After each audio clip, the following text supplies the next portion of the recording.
immutable. The money is decentralized. Like the Genesis locked to the edge of the mempool, we are decoding Bitcoin's signal in the noise. Privacy, self-custody, censorship resistance. Welcome to the revolution. This is OnChain Revolution.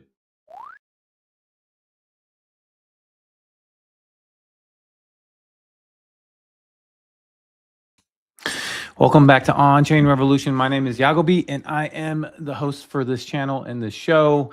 Let me connect my X really quick, like I have to do every single time because StreamYard still hasn't updated this. But we got a lot to get into today. Bitcoin is on a tear this morning after being consistently just getting beat down, right? So we got that there. Cool.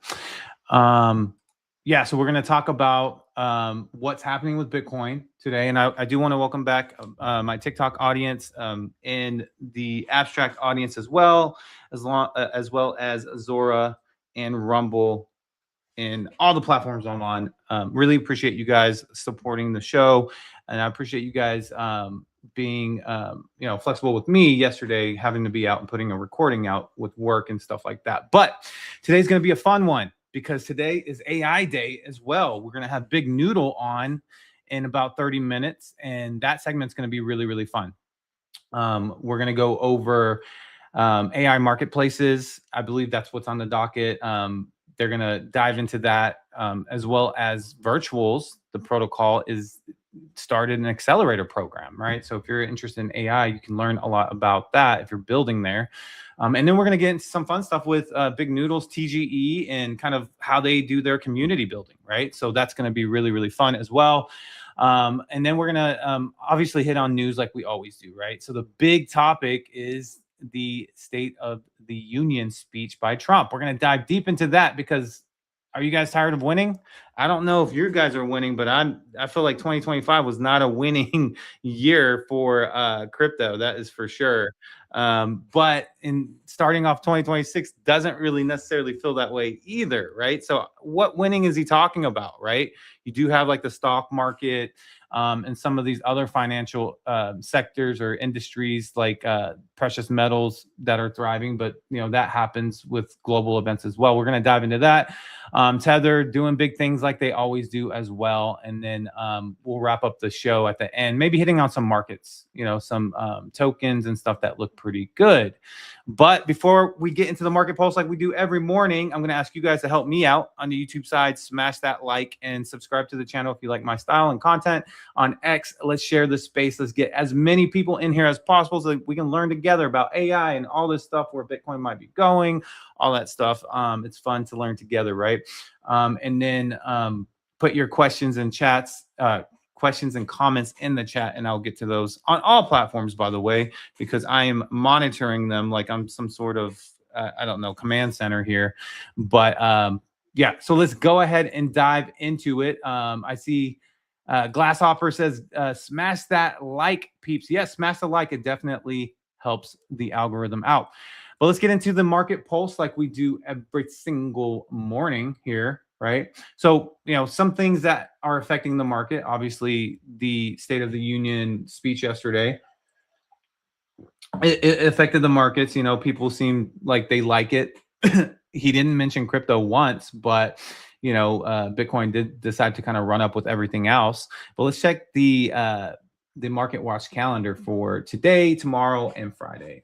Today, there's not much on the docket, right? You do have a couple little, regional Fed president things. That's not going to really do much. Tomorrow, we get our initial jobless claims every Thursday morning. We'll see how that number comes in. And then we have core PPI and PPI year over year on Friday. So we'll see if that, it should do something, right? Because producer price index is a pretty big deal. So that is what we are looking forward to for the next 3 days on the economic calendar here. But let's check and see how the rest of the markets are responding to the president's State of the Union speech, along with some of these, monstrous ETF flows that have flowed in yesterday for crypto, at least, right? But let's take a look here. You see the S&P up 0.52%. You got the NASDAQ up 1.05%. Dow Jones up 2.8%. The VIX is down, so that means volatility is kind of calming down, right? So it's pulled down, it's down 4.14%. So when it's in the green and starts to get aggressive, that's whenever you see a lot of volatility, right?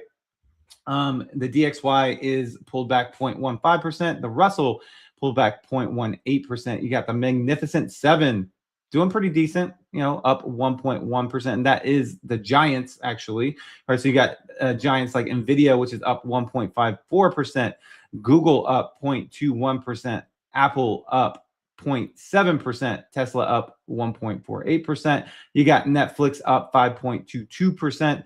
And the futures, a little mixed here, but a little bit of red and some green. And then you got crypto, right? So crypto's been getting beat down a little bit more than the other markets. And so makes kind of sense for, them to kind of rise up a little bit more aggressively today, whenever there's an overall positive sentiment of the financial markets, right? So Bitcoin is up today 5.42%. So big day for Bitcoin. Ethereum, even bigger day, up 9%, back over 2,000.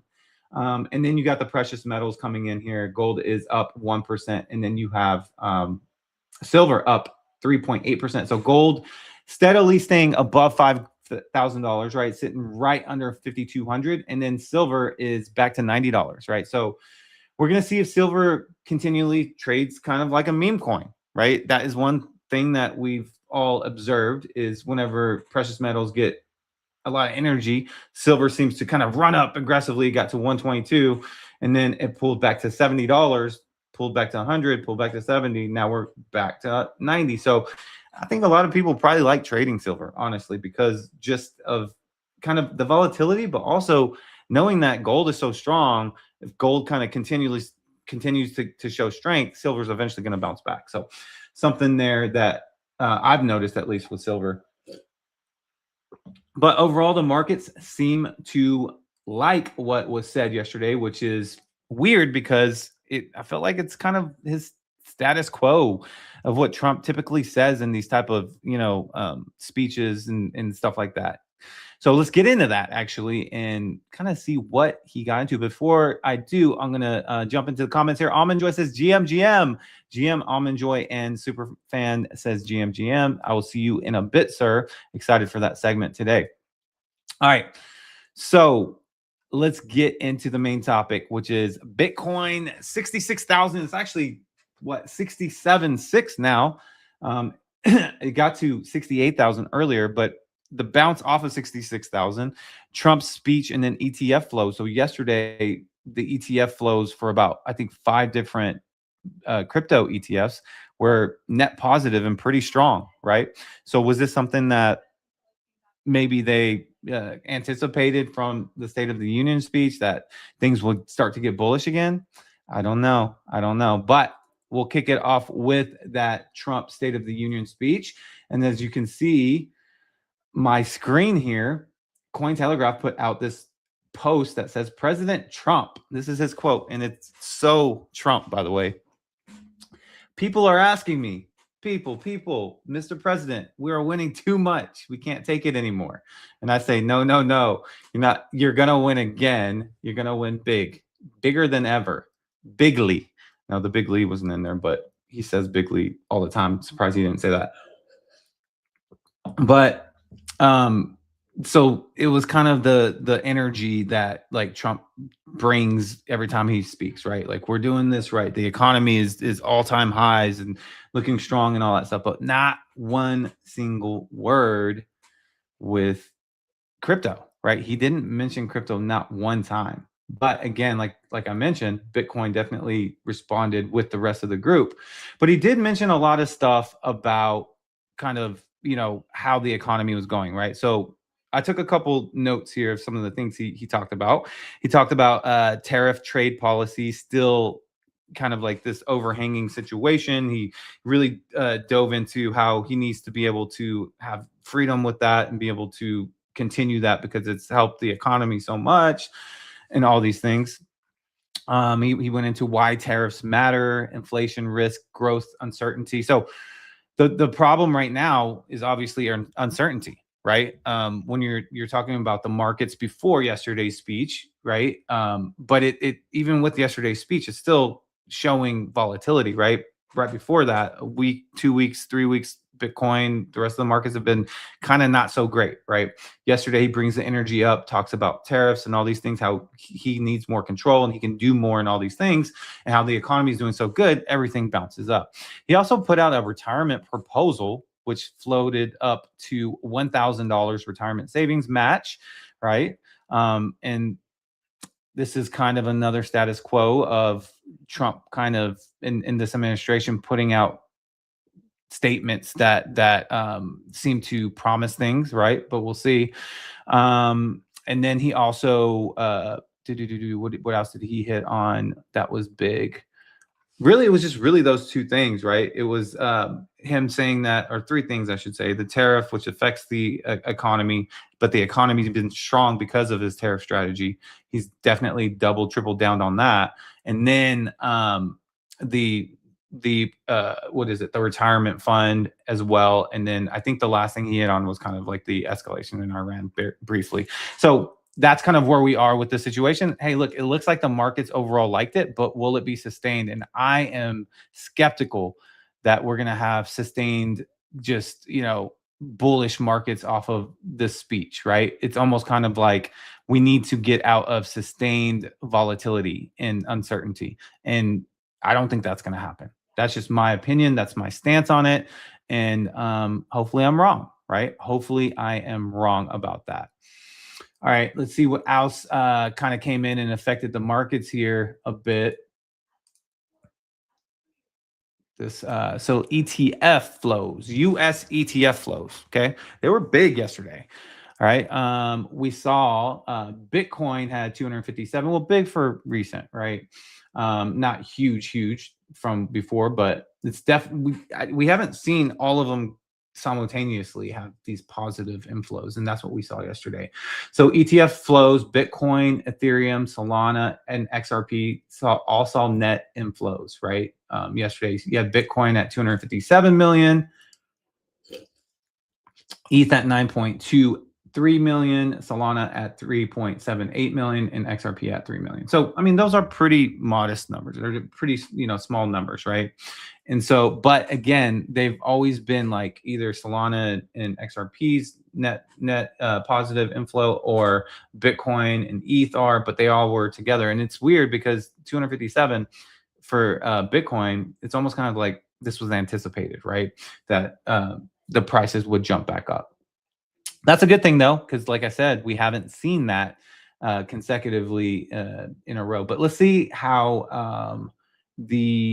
all right, well, let's get into a couple news, one more news headline here, and then we will get into the price action and kind of see where Bitcoin might be headed for today. It might be kind of hard because, the volatility is more to the upside this morning, but we'll see if we can gauge where it's headed. But all right, Aave governance, right? For you guys that don't know what Aave is a DeFi protocol that launched on Ethereum that has to do with kind of staking and these type of things, right? And they are going through some trouble right now. It says Aave governance dispute, and this is an article by The Block. I use The Block a lot because they just have put out a lot of good information. I want to make sure I give them credit. It says Aave governance dispute intensifies as ACI founder publishes audit of Aave Labs ahead of $51 million funding vote, right? And let me click on this because this is actually into the thing. I thought the article was already there. Okay. So it goes on to say Aave Chain initiative and its founder, governance tensions have escalated again after Aave Chain initiative and its founder, Mark Zeller, published a lengthy audit of Aave Labs' track record ahead of a vote on what ACI has described as the largest funding proposal in the protocol's history. Aave Labs had already put out its own contributions report earlier in the day, pitching it as a decade-spanning overview of the team's work since 2017 and a reference point to token holders weighing the upcoming Aave will win proposal.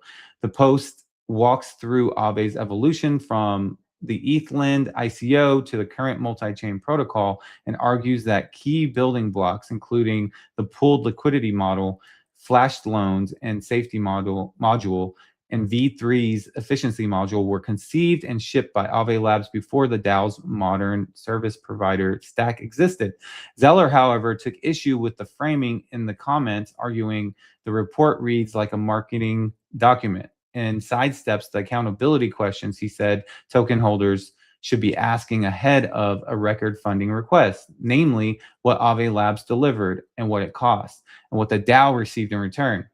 As the snapshot for the 51 million Aave will win ask drops tomorrow, take a look at our audit of Aave Labs performance and their 86 million in funding they've received to date. Aave Chan said in a post on X, right? So this is the big deal that I'm seeing about this was accountability for some funds that were also used, by the way, without voting, right? And I think it gets into that a little bit more here. It says $86 million broken out to 16.2 from the 2017 ICO in direct DAO payments and roughly 5.5 million in what he called unapproved swap fees. Okay. So this kind of goes into a little bit deeper of like, how effective are these DAOs, right? Are they actually being kind of sidestepped a little bit sometimes? Right, because and it also depends on like how robust the DAO was and the governance mechanism at the time, because they're going back to 2017 as well. But I think a lot of this stuff will start to get shored up in terms of, you know, legalities of it, right? And now that we're moving more towards regulations and entities really kind of, you know, being a hawk over the space a bit more, I think we'll be able to avoid some of these. But it seems like their community is not happy because there's not accountability being taken by the Aave founding group. But I do think Aave moves on from this because they're Aave, right? They've been around since 2017, as long as there wasn't any like, you know, pocketing of funds and stolen funds. And I think that's where kind of this investigation is rolling out to. So, all right, let's get into some price action with crypto bubbles for Bitcoin, Ethereum, and the alt market here to kind of see. It's going to be tough, man, because I'll tell you what, like I could just say it's going up. I mean, look at that. It's up. Like, look at the chart. Like everything's up this morning, right? But let's see if we can maybe use some of these indicators and timeframes to say, okay, maybe we should pump the brakes a little bit here. But the hour chart, I mean, just look at the hour chart. It is up only here and just responding very strongly, I guess, to Trump being Trump, right?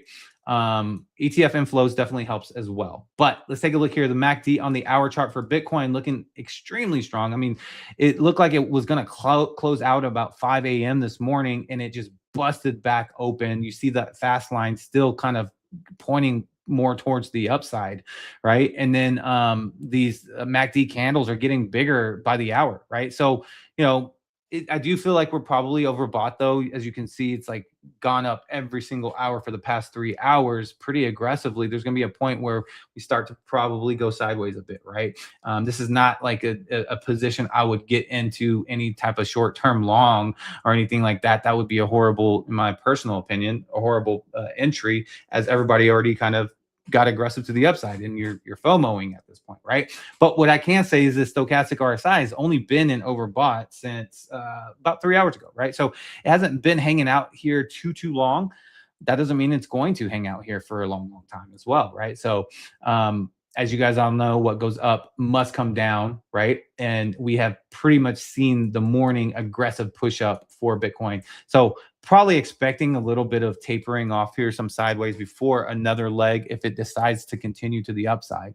But I'm not so sure we're just going to have this thrust up that's going to be super aggressive to the upside and that's it, or we're back to 70, that type of situation.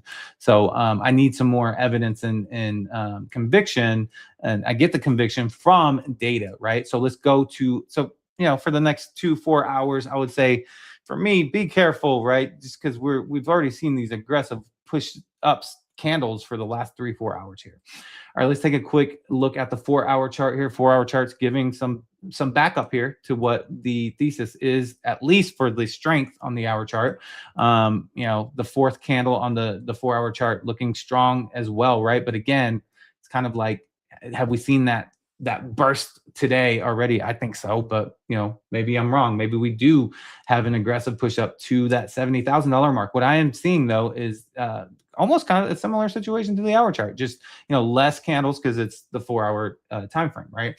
But until something starts to crack, which it hasn't yet, I would probably just have caution with maybe sideways and then another aggressive push up later. But wouldn't be shocked if we start to see these time frames start to break down, especially the hour chart. The hour chart's going to eventually here in the next, I imagine, like 6 hours, 8 hours or something, right? Because it's a pendulum, right? It swings back and forth, back and forth. But the 4 hours looking strong, so it's given that same or that conviction to that hour, right? Let's see what the daily looks like. Wow, that's a big daily candle. Huge, strong. That's really big. Okay. Yeah. So it reminds me of kind of this though.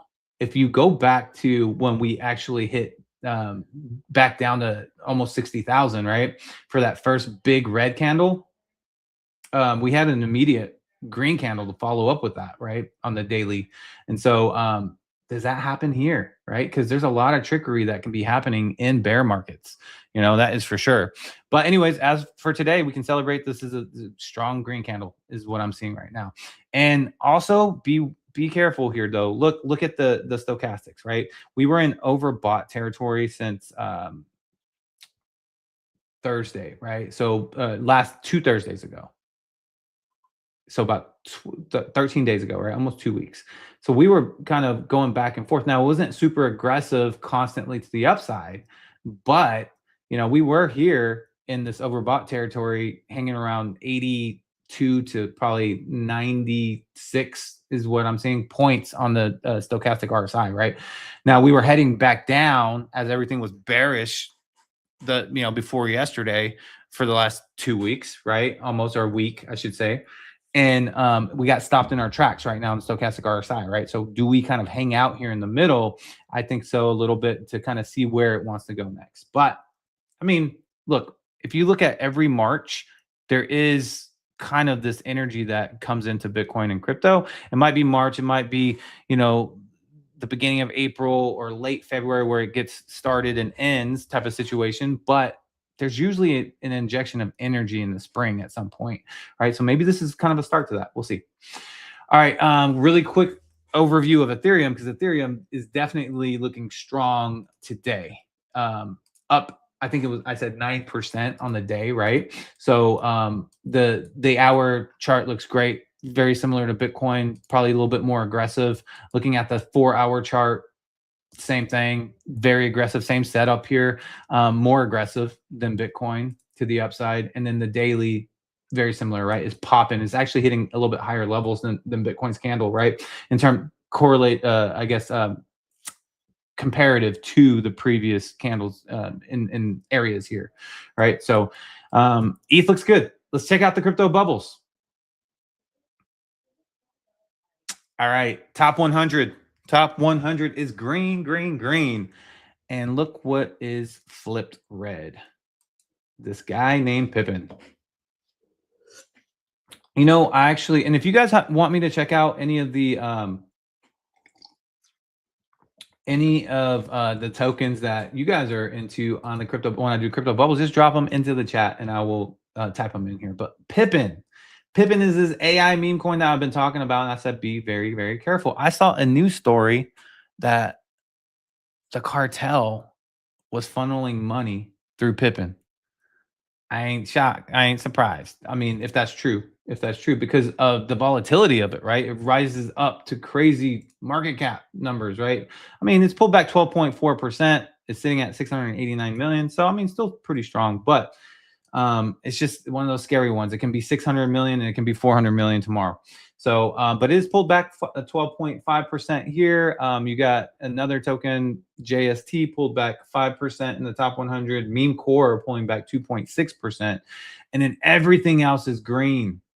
Green, beautiful green. You got Filecoin up 24.3%. So data must be, you know, something that's popping a little bit because this is pretty high. And then you got virtuals, which we're going to hit on a little bit today with Big Noodle, with some news with them. Virtuals up 15.5% on the day. Morpho continually looks strong, up 18.8%. What else we got? Chainlink pulling up 14.1%. Polkadot, oh my God, they're alive. They're up 22.3%. You got Doge up 10.6%. AVAX up 15%. SUI up 10.3%. Uniswap up 18.3%. Curve Finance up 14.4%. Polygon up 5.2%.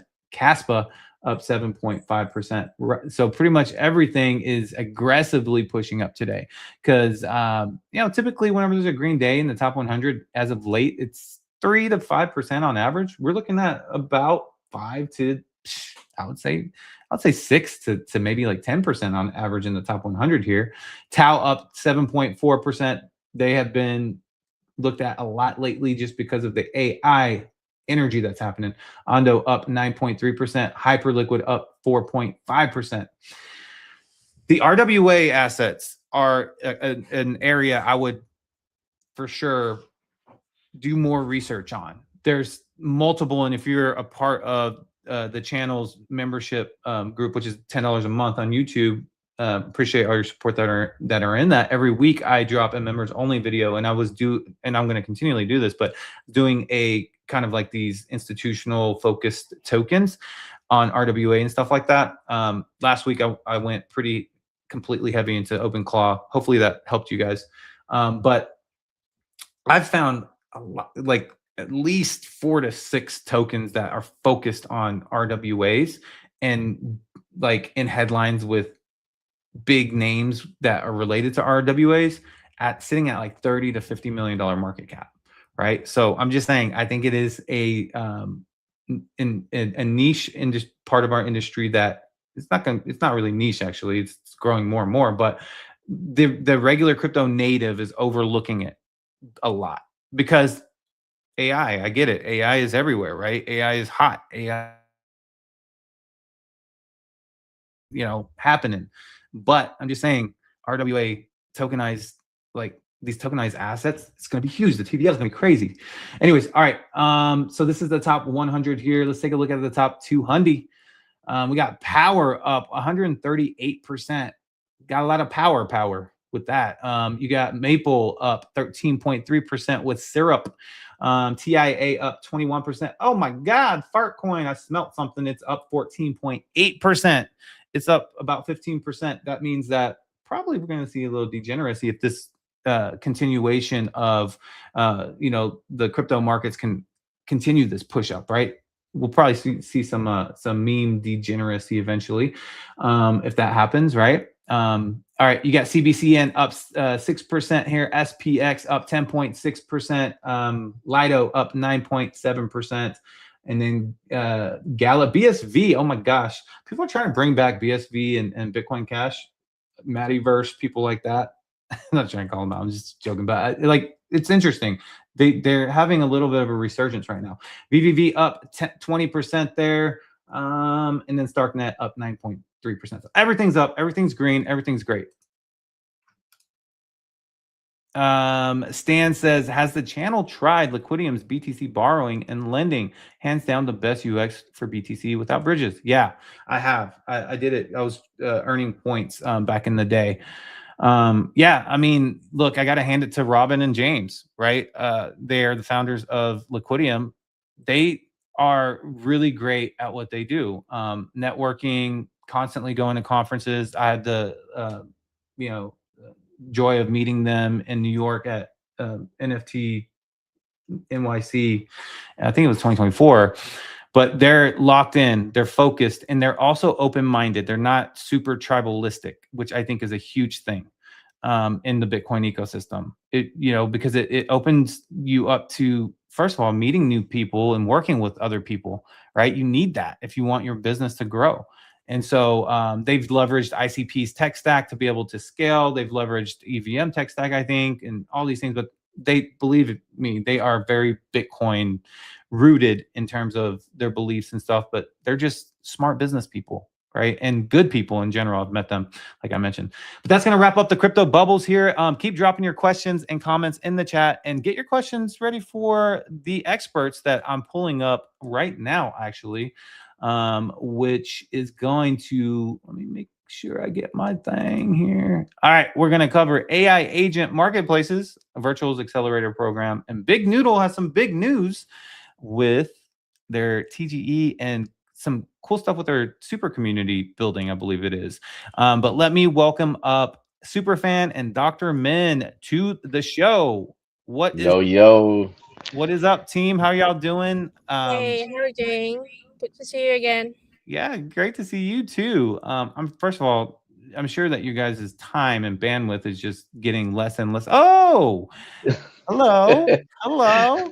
This is the doctor, the great Dr. Min, everybody. I'm telling you, she's a genius, number one. Number two, she's very, very knowledgeable specifically on how you can make a little bit of money from 15-minute markets to buy your own lunch through AI. No, I'm just kidding. No, but welcome back to the show. Yeah, so what's been going on with you guys? It's obviously super busy with AI in the space. Maybe you could start us off, Dr. Min. How's everything been? All right, so we keep building, very busy. I sometimes just have lunch at like 2 or 3 o'clock and no breakfast in the morning, stuff like that. So we're building a super community, and we're preparing for a TGE, which it will be launched on net.farm. So net is a token, and it has an ordinals called netcat. So we're very busy with that. And yeah, Superfan, how are you? I'm well, and yeah, you ain't kidding, Gobi. It's really busy times here. I don't know if I mentioned on a previous episode, I changed location, and this location is where we got all the big power coming in. Every node on our DPIN gets tested here first before it goes out. So there's like simultaneous physical construction and dust and and chaos, along with software, along with community, along with marketing. You know how it goes. But I'm loving seeing all those green bubbles, because we're going to be one of those green bubbles at some point, right, with the TGE. So I hope it stays on track. Yeah, I mean, I hope there's some sustainability to this pump. I mean, being greedy, I want things cheaper, but I love positivity, and I think that the space can use some positive sentiment, so I'm all for that, right? Yeah. And Dr. Min mentioned that you guys are taking the NAT route, right? Which, for the audience that doesn't know what NAT is, it is a protocol, meta protocol on Bitcoin. Let me know if I'm getting this right or wrong. That utilizes Bitcoin block data, right? So within each Bitcoin block, you have different types of data attributes, right? And you can utilize those to determine the attributes of your token, right? Supply, this, that, and the other, which is really cool. And I love the block runner guys, because they're kind of the brain with Benny from Track behind this. I mean, I feel like they kind of created that and partnered with Benny. But yeah, did I get that right? And if I didn't, can you correct me and maybe help the audience understand it? Yeah, I think Superfan, do you have? Yeah, sure. Yeah, so NAT in a nutshell, it's described as a subsidy, but really it solves a problem that some folks like me think might be a far off problem, but it's good to get ahead of it. But it could happen sooner than we think. And what that is the security of Bitcoin itself, the mother chain, right? Is with each halving, miners earn less. The difficulty goes up. And so NAT was designed to be kind of a subsidy. It's emitted naturally from the Bitcoin chain, and these end up as additional rewards for miners. Some might say, why pay the miners more? They're already mining. Well, they're going to start unplugging, and they already have with this last halving. With the next couple of halvings, it's going to start to get dire. Bitcoin's going to get very centralized. And that's what NAT aims to solve, is that there's another earning mechanism here the miner at home with the Bitcoin, with the Bitmain on their kitchen table, can maybe appreciate another source of income by just doing what they do, and that's what Nat's all about. And it's kind of got a cult following these days, which is really interesting too. I thought this would be too technical for people, but yeah, there's a lot of folks out there who this clicked with. Yeah. So we're going to Go ahead. Yeah, sorry. We're going to launch our token, which also sort of relevant with NET because we are going to use our Web2 revenue to accumulate a lot of NET, because by tokenomics, NET is mildly inflated and Bitcoin is deflationary model. So combine the two, it's kind of like a sort of like a stable coin as a portfolio, and together with our token, we are going to use all these portfolio to pay our miners. So this will be very exciting. Yeah, and let me just add to that when I told Will we aim to have the biggest NAT treasury, but sitting on top of our token, he said something like those are fighting words, and so we're gonna do a NAT measuring contest every now and then and see who's in the lead. NAT measuring contest sounds interesting. I gotta next time I'm up there, I gotta visit the spot, man. I gotta check it out for sure. But yeah, that's exciting stuff. And we can get into that a little bit more later as well. I'm excited for you guys. You guys have been putting in a lot of work, and I think this is going to be a well-deserved time period for you guys, right? So congratulations, first of all. Thank you. Thank you. Secondly, let's talk a little bit about the super community before, and then we'll get into the news, and then we can shore up anything at the end if that works.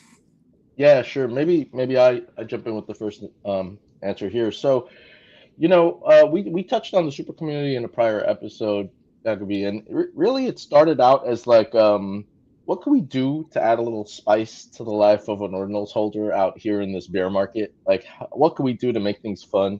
We're already building Big Noodle. We're building all these agentic capabilities, and it started way back in the day when you and I first met, when you were judging the Heroes contest the hackathon, and so everything's been designed for an ordinals inscription ID to kind of be like the name of an agent. It is the login for an agent, and because of the way Bitcoin works with child inscriptions, it's possible to have this very private agent, just like an ordinal. It's yours, it's in your wallet, and all these capabilities can get attached to it through child inscription. So without getting too technical, I thought ordinals are actually the perfect vehicle to hold an agent, communicate with it that's off grid. So Microsoft, Google, and OpenAI is not scraping you, and there's a lot of value to just that. So an ordinal could get a lot more value. So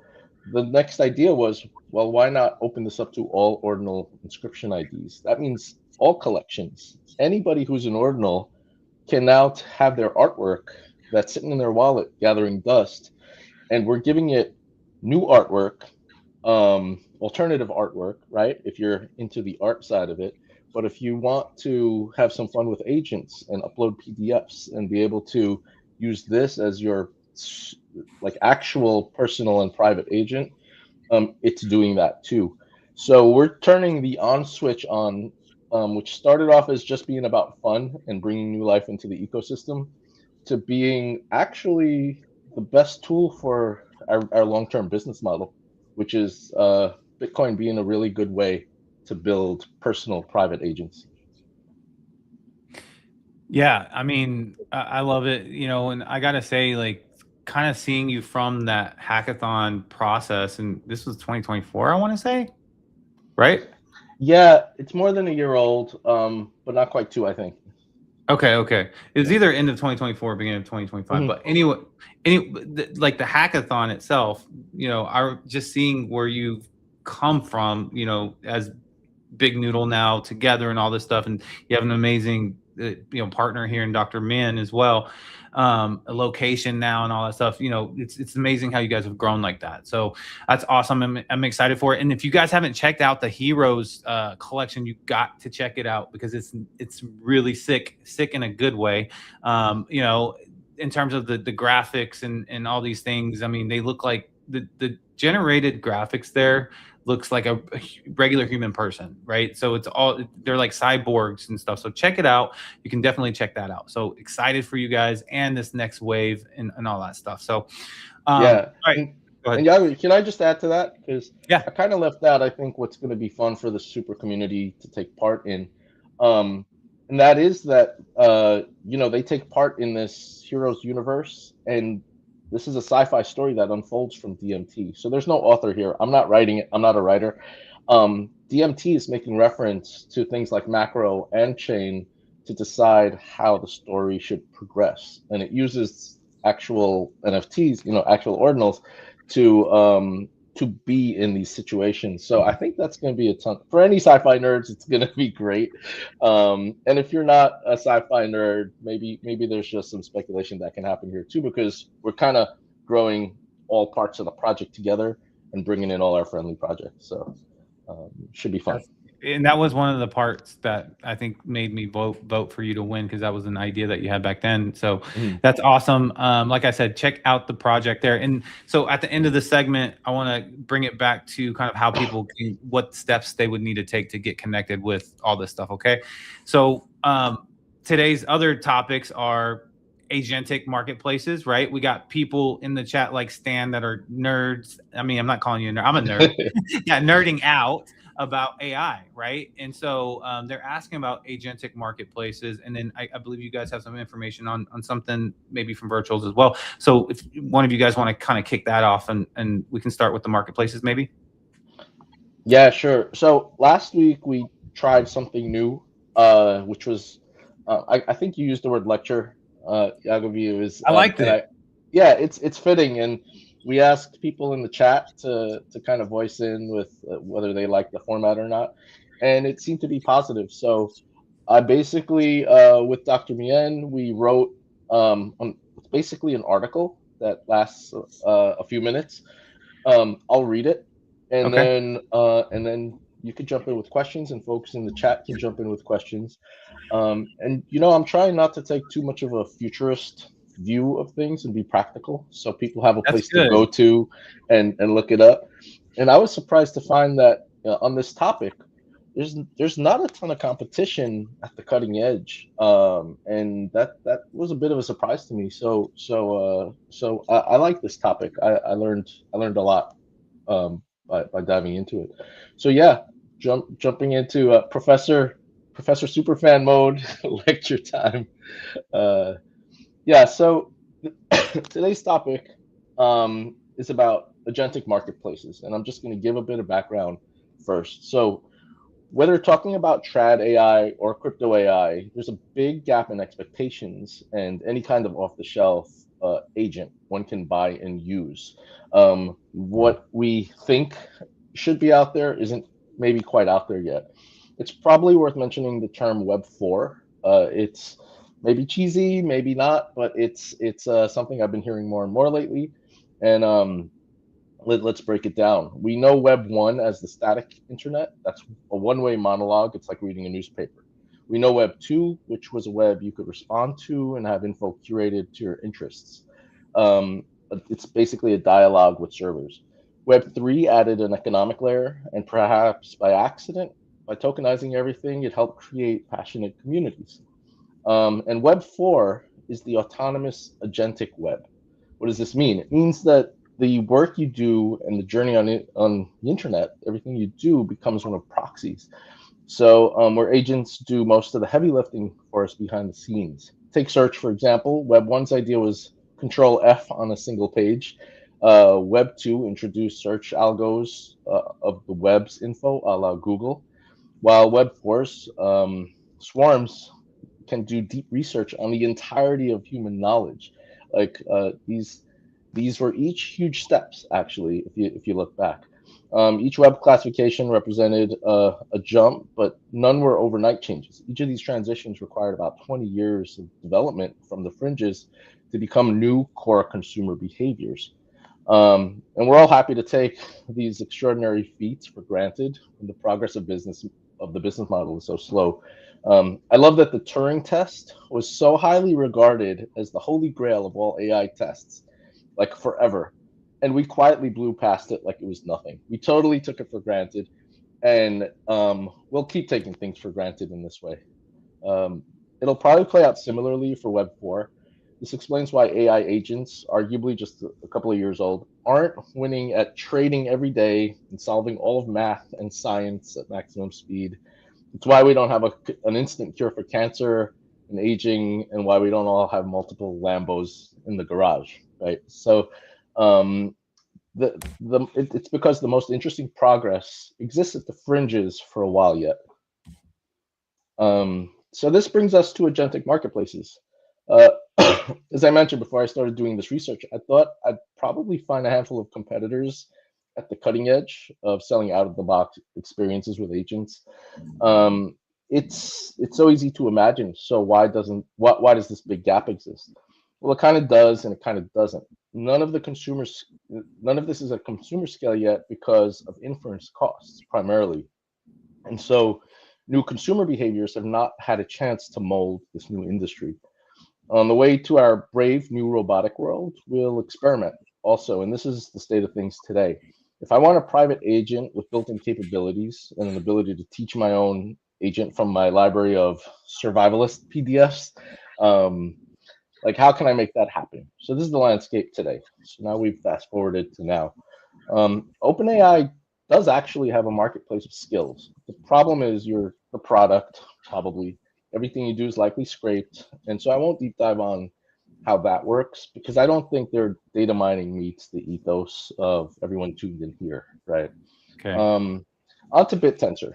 I'm a big fan of BitTensor, but it doesn't offer any kind of agentic marketplace per se. It's got all the other ingredients. They're more of a hub of different focuses for an intelligence ecosystem. One could hypothetically use those services of separate subnets to build agents. But the experiment of the BitTensor ecosystem is yet to prove itself. And this project is mostly for devs. And that's probably why we don't see a marketplace forming there. I've said in past episodes that I like Fetch AI. I think they're pointed in the right direction. They're technically a marketplace with the addition of some building tools like add your add your personality to your agent, upload your PDFs, that kind of thing. But today they still look largely like an infrastructure project. It's as if they have more devs and academics behind the scenes than product-driven business folks. And that's just my impression, but they do mention things like autonomous economic agents, which can discover each other and negotiate and transact. They do machine-to-machine commerce. This is their words, but I don't see it a lot of that turned on yet. So like their trading bots, for example. I've even met with them at conferences, and yeah, so maybe this is a project for a closer look over time because they're saying all the right stuff. This is also for devs, but intended eventually for normies. Lots of emerging projects like Agent Zero are coming up fast. These are pretty advanced, but not as finished projects with marketplaces. This goes into the bucket of wait and see how separate bespoke bubbles end up cooperating. They can't all compete and succeed, right? But just this past week alone, I saw a ton of open claw folks being their own island. There's so many new projects with the word claw in it. And I think that's good. That's the way we'll get some innovation hotspots, but somehow they've got to consolidate. Okay, and now we come to the elephant in the room, at least for crypto speculators. It's virtuals. They hit a $5 billion market cap at their height, driven mostly by Twitter posting bots, some adding value to people's feeds, maybe. But mostly these were chatbots, which traded like memes at the tail end, or more recent times, I should say. Like Luna made some cultural history, i.e. first to hire humans to do work. And AIXBT keeps an eye on market and macro and is pretty well received for its news. I love it. It's great. I don't consider any of that noise.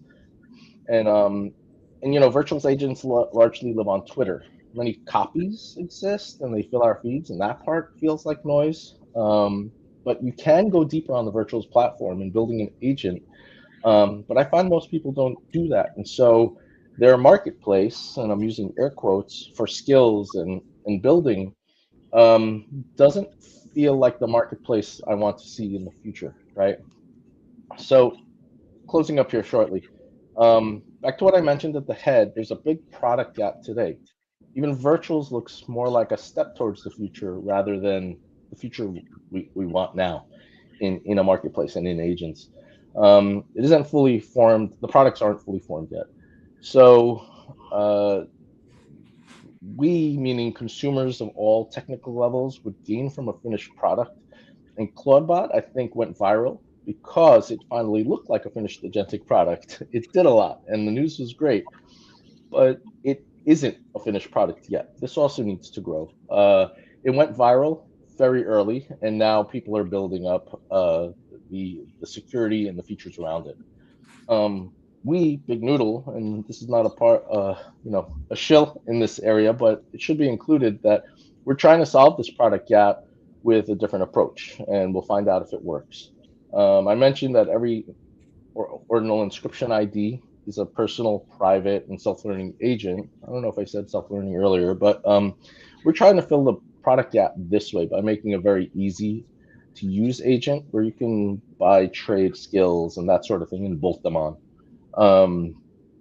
And the super community we touched on, that hopefully will also bring awareness to it, and it becomes a demand generator.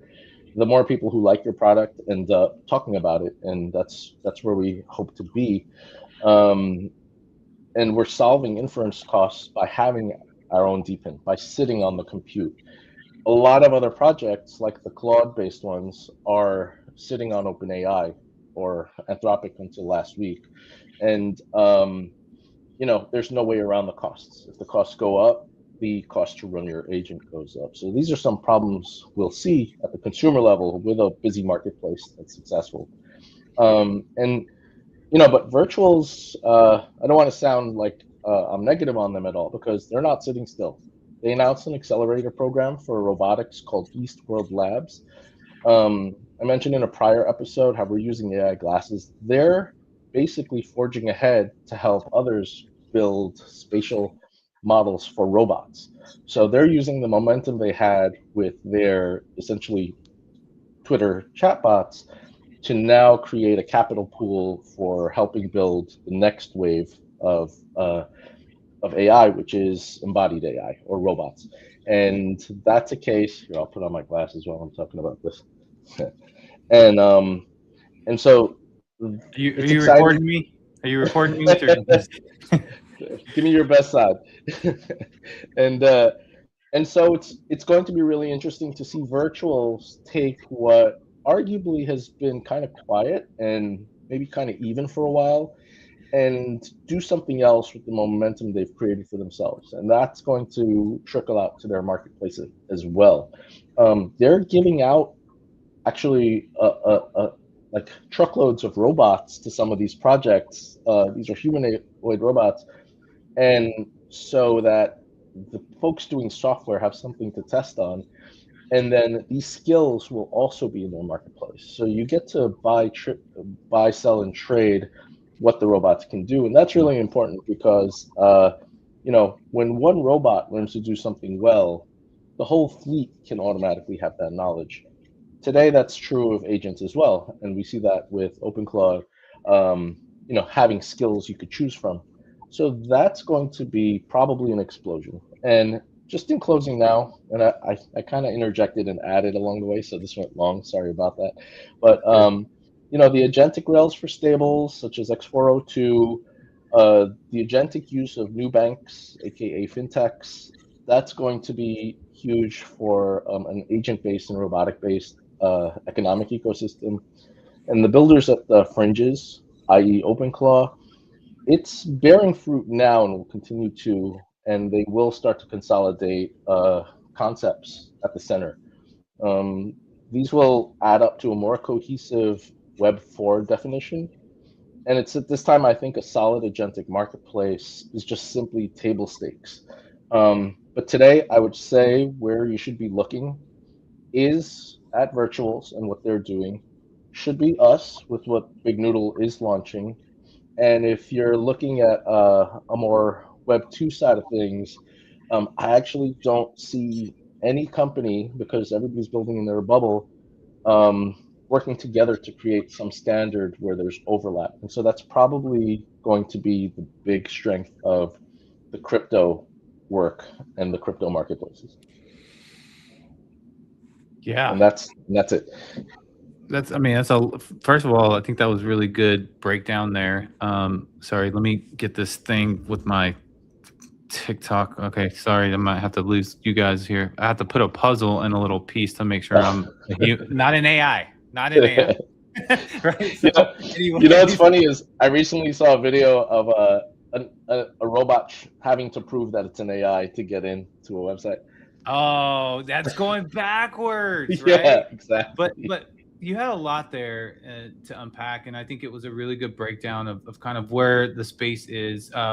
One thing, that came to my mind was Base. I feel like Base is trying to be like in the forefront, right, of the rails, at least in these marketplaces. Absolutely.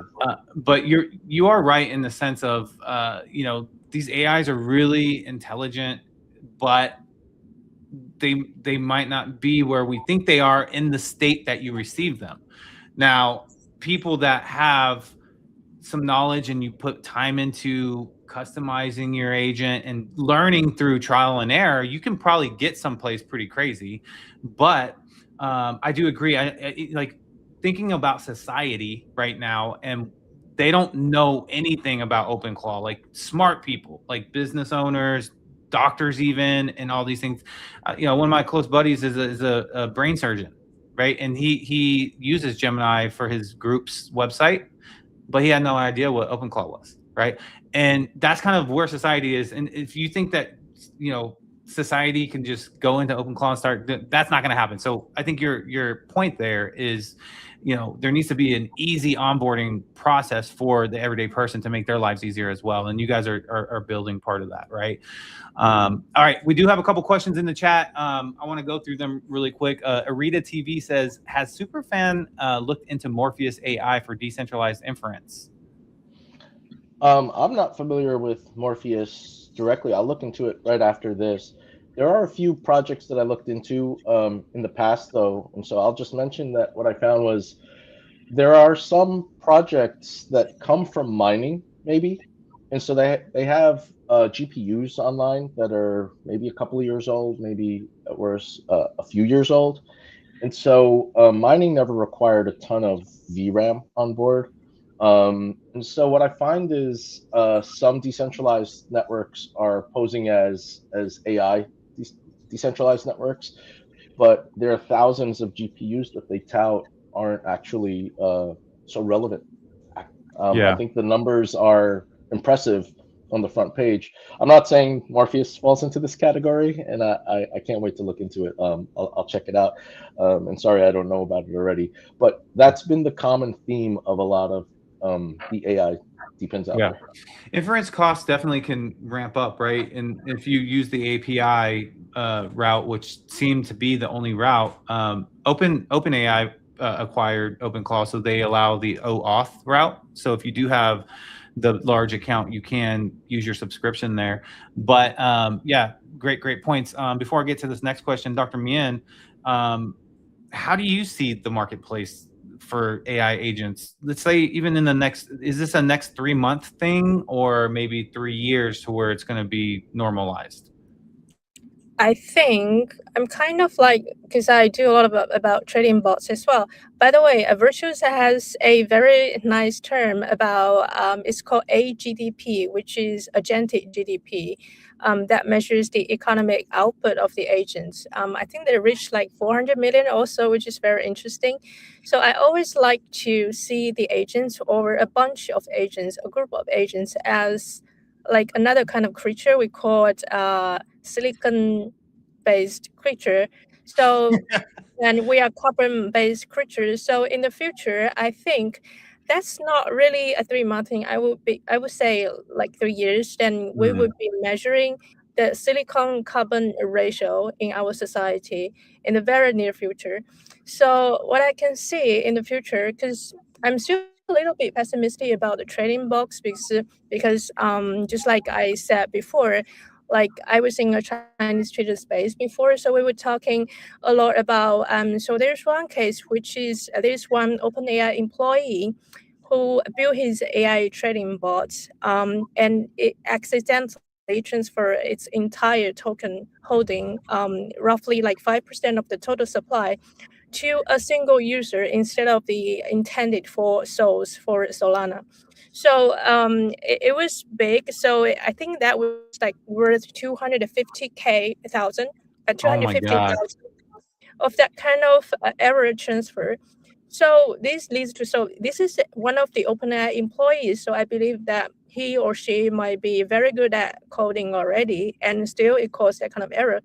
So I think there's a lot of things to do, like in the sense of security, and Big Noodle is very good at security in our sandboxes. So we could be easily like isolate those agents in a small sandboxes in a small container to do it. So I would suggest that if you build a trading bot in and sell it in the agent marketplace, just put one wallet with tiny money to test it, rather than give the agents all your private keys and then have a control all of your wallets. So otherwise you'd be very dangerous. Yeah, that's Yeah. my opinion.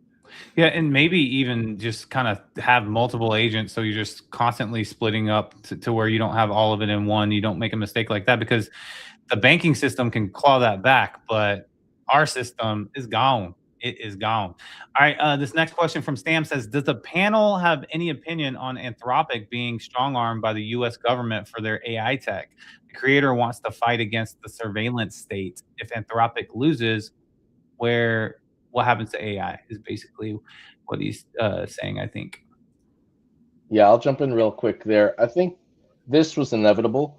I think the dance that folks like Anthropic and OpenAI have to do with the U.S. government and other governments, it was the writing on the wall. You can't be the biggest foundational poster child and not be looked at by Germany with its heavy regulation and privacy concerns, with the U.S. at what enemies maybe are using the tech.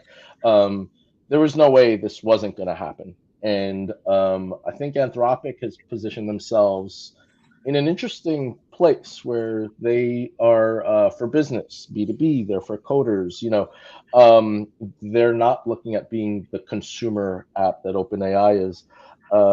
So maybe they can silo themselves and, kind of work in a silo. I'm talking about Anthropic, but I think this will continue to happen.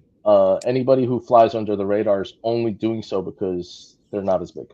Yeah, look, I mean, Anthropic, they're definitely a leader, and I feel like they pose and still probably do a threat to OpenAI. I think that's why Sam Altman made that quick move to acquire OpenClaw.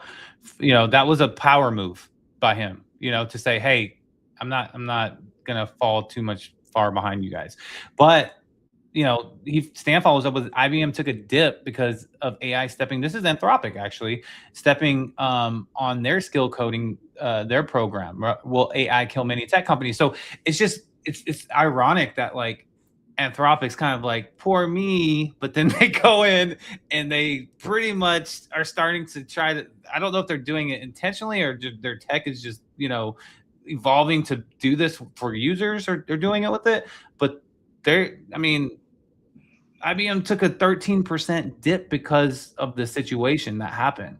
Are we going to see more of that, you guys think? I don't want to hog the mic, but I do have a personal thing that I just want to squeeze in here.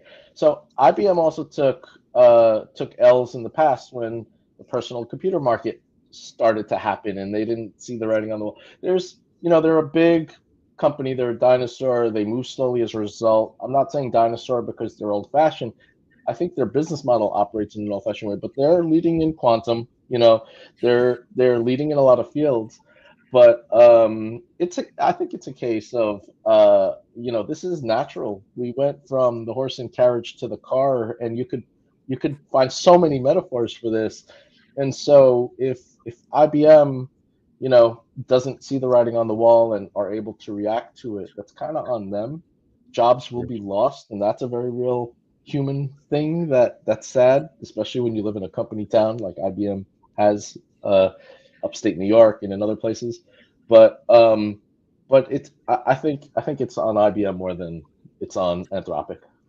Yeah. And those IBM and Microsoft, I kind of put them together just because like they're the legacy, but they've been sustainable for so long and making probably trillions in revenue, not trillions, but high billions, right? They've made enough money, right? So if they don't adapt, they'll be okay, I think. And they've changed the world. They've done amazing things, but Yeah. there's younger, more nimble companies eating their lunch sometimes, and that's going to happen. For sure. I want to throw this question to Dr. Mien. It's from Fonzie Hive. What is up, Fonzie? It says, I have a question regarding the agent marketplace. Do you think in the future most of the volume will come from agents rather than users? And I'm assuming he's saying human users. Do you guys think it's going to be like 99% agents, or what's your take on that, Dr. Mien? So if it's 99, then silicon carbon ratio is 99%, right? So if you use that kind of measure, I would think half and half roughly first. And then because humans still have control if you want to you don't have to fully control the agent. Otherwise you could just write an algorithm and do the trading, right? But still you have to control the agent yourself. Otherwise, it would do something weird for you. So if it's 99%, I would say, so there's kind of the non-arbitrary theorem in finance term, which is if if in the market everything is just agent traded, then there is no arbitrary existing anymore. So the market will be dead, actually. So this is very sort of dangerous or horrible. I wouldn't say that it would be fun to watch that, but I wouldn't say it would be 99%. Humans still have to have control. Otherwise, so this is something like sci-fi, but maybe AI will control the world instead. So yeah. And Fonzie, I want to say thank you, brother. You gave us the mic a while back on one of your spaces, and that was a lot of fun. Thanks for that. Yeah. He's talking about the Thursday space, right? The Thursday Buzz Bitcoin space, I think he's talking about. But yeah, I agree. And it made the arbitrage thing just made me that just exploded in my brain just now. Because we need humans to participate, because the agents, the people that use the agents, that's where their edge is, right? I mean, look, let's be honest, that's what it is. But humans have been doing this for a long time. It's not like, trading bots have existed forever. BlackRock has had an AI type of software with Aladdin for the longest time, and that's why they win constantly. But when it comes to the market, you got to have a human percentage of participation, or there's not going to be arbitrage, because these systems are going to be so precise and perfect. They're not going to find them because they won't exist. So awesome. Yeah. Awesome. All right. Let me make sure I got all the questions here, because these guys are interested in y'all's knowledge here. I think I might have gotten everybody. What is up, Chidi? Chidi says, what's up, Yago B? What is up, Chidi? Oh, this is the last one. Stan says, didn't Fetch have a fiasco with Ocean? I wanted it because you mentioned Fetch. Do you know anything about this situation? No, I don't. I'll look into it, because okay. I'm a fanboy of Fetch, so I better know what I'm talking about. I don't know about Ocean. It might have been just some, thing in their past that was a small thing or something, and they overcome it. We've seen that several times in crypto, and so definitely wanted to get that out there. So wanted to kind of circle back to how people can get linked up into your TGE or the super community. What's the best way for them to do that? I think so. We're still working on that, but it will be very soon, probably in 2 weeks, according to net.farm's process. But it would be just we launch a token on Solana, similar to Pump.Farm, but different from Pump.Farm is after graduation, which I believe would be 100K market cap. And after graduation, the holder gets the token naturally, right? But the holder also gets the a NFT. So the NFT would be either ordinals or a Solana NFT. So I think for us, we would choose ordinals because we are pretty much like in Bitcoin Native. ecosystem for a very long time. So Yeah. super Yeah, Go ahead. and maybe just to add, this is a new launch platform. So folks who were familiar with Blockrunners' old launchpad for DMT projects, this is the V2 of that. And what makes it a V2 is that it does have a bonding curve, which gives more power and more stake to the community, not just the creators. And so we're taking part, but we're doing a TGE, which is kind of a misuse of their platform. But because a lot of our community and a lot of our reach is in this world, we thought we want to support them on their new launchpad and also reach the folks who know about us. So that's why we're there. And it's when Dr. Mien says 2 weeks, that's because they haven't launched their launchpad yet. They're launching and it's brand new. And I don't know if we'll be first or among others, but we'll be an early project for sure. Gotcha. By the way, the TGE, the reason we need a token in the first place, I think this is something good to hit on, is that we're a DPIN, so we've got to pay our miners, people who show up to contribute to the network. So the token that we're launching on their platform is the rewards token for miners, and that's that question comes up a lot. So I thought I'd just answer Gotcha. it. Yeah, because these miners are using their compute, right, to help you guys, and so there has to be an incentive mechanism because that's how proof of work in any sense works, right? So appreciate you guys breaking down, and of course, everybody that's listening in, I would do your own research on all this stuff that we just talked about. You don't have to research the people. I know the people; they're awesome, right? Just if it's for you, that type of stuff, because not everything's for everybody, but they'll be the first to tell you guys that, right? So the biggest thing you can do is head over to X and go to @BigNoodle BTC, follow them, and then dive into their website, and you're probably stay there for hours because you'll get into the heroes collection, all that stuff, and figure out where they're coming from. But I appreciate both of y'all. I'd like to give you the stage one last time before letting you go today. Yeah, I'll just say that if you've got an ordinal in your wallet, you are a part of the super community already. Everybody's welcome. Let's have some fun with it. And it's not a requirement to own a hero. Just bring your own, BYO ordinal, I guess. And I have a video pinned up now, and more info is gonna come out over the coming weeks about that. Awesome.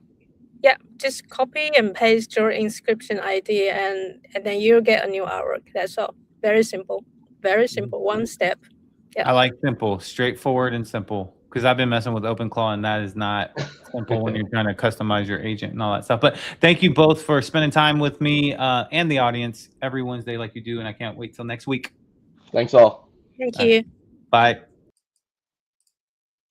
All right, guys, that was fun, like it always is, and I hope you guys learned something because I for sure did. Every Wednesday at 10:30 Central Time, we have the team from Big Noodle on to go over a specific topic regarding AI, right? So look forward to next week's segment as well. But let's jump into a couple more headlines real quick before we end the show. Want to cover some more news here. All right, so stablecoin payment volume doubled 400 to 400 billion in 2024 with Stripe.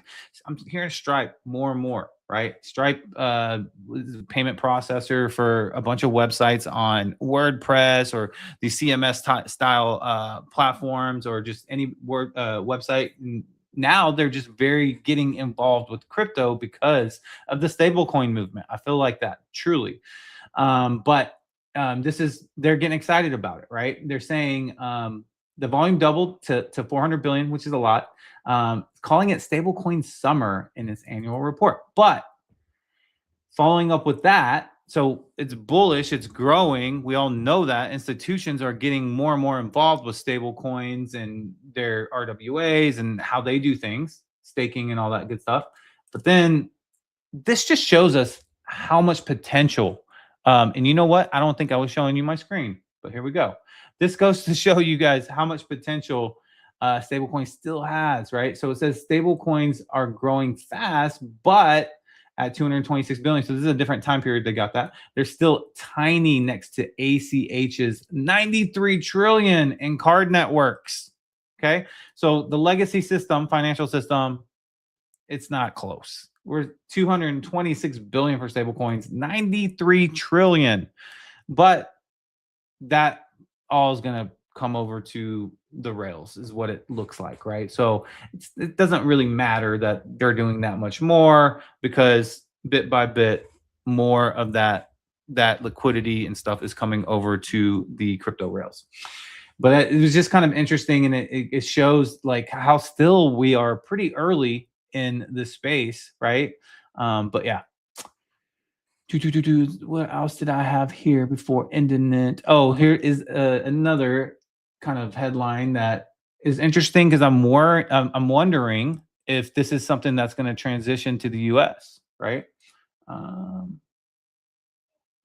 me make sure I had the right one here. There it is. South Korea's ruling party proposes bill that would force crypto influencers to disclose holdings and paid promotions when promoting tokens. I think that this is something that's needed because of just how the space has been and lost the trust of retail and the public the past, 4 years, right? You can go back to 6 years. But South Korea tends to do a lot of similar things to the U.S., right? There's a lot of influence from the U.S. into Korea, the way their governments ran, their capitalistic approach. Their country is pretty much ran by huge corporations. I mean, the U.S. is too. Whether you like that or not, that's not the point that I'm making here. What I'm making is that if Korea is going to do this, then we probably should expect that to happen in the U.S. And I think that's a good thing. I think that is a good thing. And the last thing I got here is Tether's being Tether. Right? Tether is being Tether, which is a giant of a company. And I think they're going to be top 5 giant companies in the world very soon. They put out on their on their X account, Tether invests in Whop, world's largest internet market, to power stablecoin payments for the next generation of the internet economy. Learn more, right? So we already know that Tether is heavily involved, obviously stablecoin, right? But so many other things. They have a chain that they back, Plasma Chain. They have all types of. They're the largest U.S. bondholder outside of countries. They're one of the top gold holders in the world. They're just growing in every way possible. So I wasn't familiar with Whop. I was trying to figure out what that is, and then I went into this article, and it goes in to say Tether Investments announced today a strategic investment in Whop.com, the world's largest internet market where people can create, connect, and transact in one place. For Tether, this alignment reflects a continued focus on extending stablecoin infrastructure into real economic activity and empowering people at scale. So if you go to the Whop's website, you can see that's exactly what it is, right? You have people that are really good at clipping, and they're looking, it says get paid to create content for clipping. There's all types of launch a business online, a lot of Web3, I'm sure stuff is getting integrated in this as well. But maybe it's just one of those bigger companies that's starting up right now. I just wasn't really familiar, but it doesn't matter. The whole point is that Tether continually grows massively, and they will be one of the largest companies in the world if they're not already. But that is all I got for today, guys. Fun show. I appreciate you guys supporting the show as always. Again, I am kind of learning my new schedule, so just I appreciate you guys bearing with me as well. But I'm going to be here regardless. If I'm going to do it later at night or whenever, I'm going to continue being with you, learning beside of you, learning together, because that's what I love to do. I love to do it, and I appreciate you guys. Without you guys, I could not do this show, and I'm just so appreciative of your support there. But until tomorrow,